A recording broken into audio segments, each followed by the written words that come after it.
Joined by senior forward Emily Hurd. Penn State women's soccer headed to the NCAA Quarterfinals on Saturday at Texas A&M. Take us through the game on Sunday afternoon. A really competitive game. Both teams really back and forth. Coach Walsh talked about it at the end. Just a great soccer game in general. What'd you think? We knew we were going to have a tough matchup. Virginia Tech is a really good soccer playing team, and that's the kind of style we like to play as well. And so we knew going into it, it was going to be an absolute battle. But we had such an electric crowd atmosphere at Jeffrey, and we came to play like. It was a tough game, but we really gritted it out and ended up winning 2-1 and taking us to the Elite Eight. Corey Chapek, Whitchurch, and then two freshmen in the back line along with Britt Eckerstrom. Just talk about the way they've been playing for you guys over this sequence of a month, 2 months. Just what do they bring to the table? Well, I think at the beginning of the season, you look at those four players with Britt in goal, and they have to be one of the most athletic back lines in the country, but they've just developed so much as a core unit that they're playing unbelievable right now. I really think they're peaking, and it's what a great time going into the Elite Eight. So they've played unbelievable all season, but just really their best defensive efforts so far we saw this past weekend with Virginia Tech, so it was awesome. Another thing, too, the coach was talking about was just that effort from your midfielders, just in terms of getting to those balls, getting to the second touches. How important is that for you guys? I think you look at Emily Ogle and Rocky Rodriguez, and they do so much work on the front end that they make our defenders' lives a lot easier because they stop a lot of the attack before it gets to them. But it's just a whole team effort. The defense is awesome, but if you look from top to bottom, I think our whole team is committed to defense, and it created a great win for us on Sunday. Now talk about up front with you, the forward crew. What do you feel like you guys do well?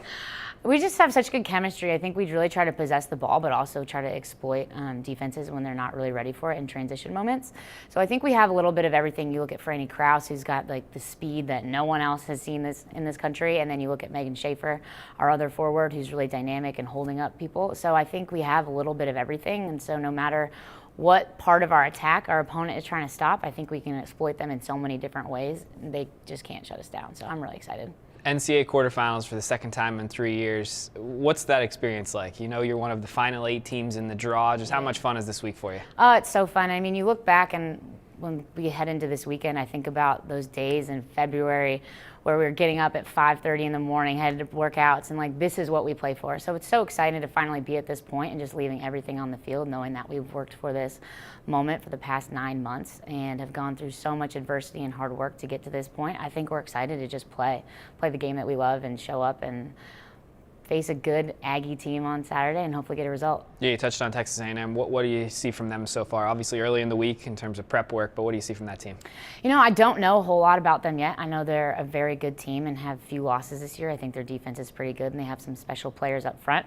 But our main focus was after Sunday's game, we've just been working on getting our bodies right, and we'll look at their scout and stuff like that tonight going into practice, and then tomorrow as we travel down to Texas. So don't know a whole lot about them yet. I know they're a very good team considering they're a 1 seed, but we're just excited. I think that our coaches are working harder than ever to get video and know about what their game plan is to then develop our game plan about how we plan to defeat them. So it'll be good.